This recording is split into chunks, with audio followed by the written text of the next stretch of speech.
And today I'm here to talk to you about special needs populations and disasters. I'm going to go through and I'm going to first define what special needs populations are and then the ways that they need to prepare themselves for disasters. And they give you a little information on what happens if you don't do that and why it's important to you. So I'm going to start my presentation off by going to my PowerPoint slide here. And like I said, I am Bethany and I'm here to talk to you, give you a brief presentation on special needs populations and disasters. So first off, what is the special needs population? Who makes up them?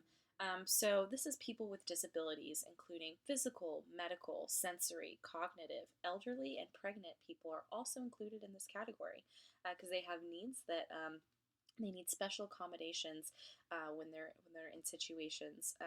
People also need to prepare for disasters such as fires, floods, and acts of terrorism, in addition to hurricanes and other disasters that we need people, specifically special needs populations, that need to be aware of how they can best prepare themselves for these situations. In the picture, you see here a deaf woman working with FEMA with someone who signs so that she can communicate with them. So, thinking about these issues, brings me to my next slide is what are your needs? So the special needs population needs to create a personal assessment for themselves. That way they can figure out how to communicate with emergency personnel and emergency management, such as people, if you are interested in going to that field, this is something that is important for you to know is how to assess this. So for that personal assessment, you need to know how you are going to just go about your daily living. So, everything from personal care, water service, personal care equipment, adaptive feeding devices, electricity dependent equipment. All of those things you need to know. If you're not going to have power, how are you going to have such? You need dialysis. How are you going to have that machine work? You need things like generators, and you need to be prepared so that that do have these needs can address them. First, you need to know what they are. This also includes things like getting around, if there's going to be disaster debris, do you need to run errands, how are you going to get to make those errands in terms of preparedness, running to the grocery store. Also, if you need to evacuate, you need to build an evacuation plan. Which brings me to my next point is developing an emergency plan is extremely important. You need to plan for where you're going to go, how you're going to get there, and who is going to take you there. Can you drive yourself or do you need assistance in getting there?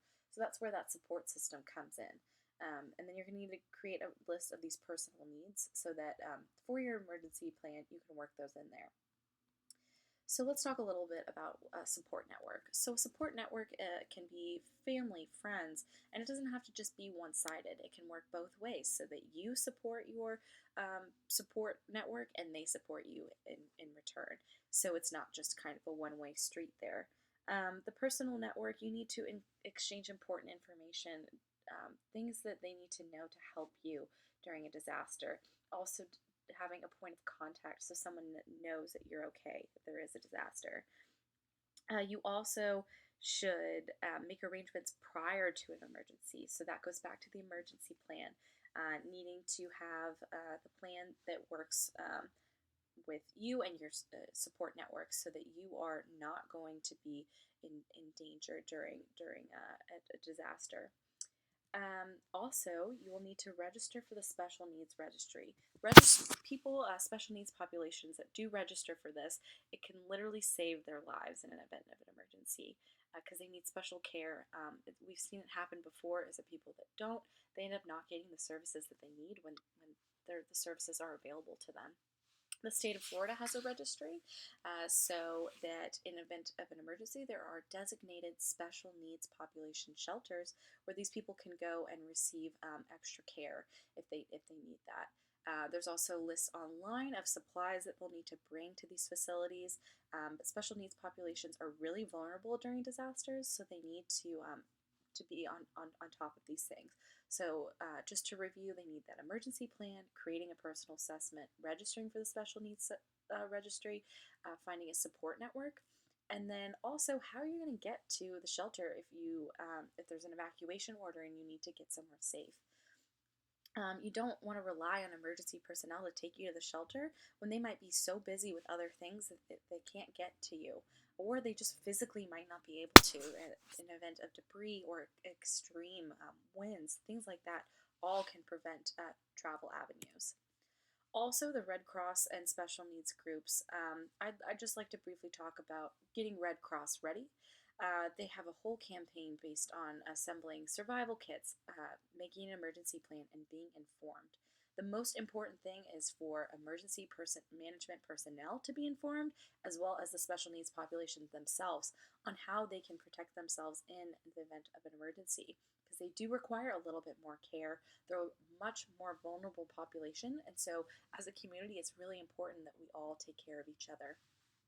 And that brings me to my last point. Why is this important to you? Why should you care about the special needs populations during a disaster? Because we are a community and we can't let our community down. This has happened before. So here is a picture you can see here on the right hand side is a picture of the aftermath of Hurricane Irma. And that hurricane caused destruction to a nursing home, and they didn't have an evacuation plan. They didn't have an emergency plan. So as a result, they had multiple deaths. This happened at St. Rita's nursing home, and the nursing home owners were actually charged with negligence because they didn't take care of their residents as they needed to. Same thing happened in Irma. So, in summary, I'd just like to reiterate how important taking care of special needs populations is during the event of an emergency. So, thank you all for taking the time to listen to my presentation, and I hope you learned a little something about special needs populations.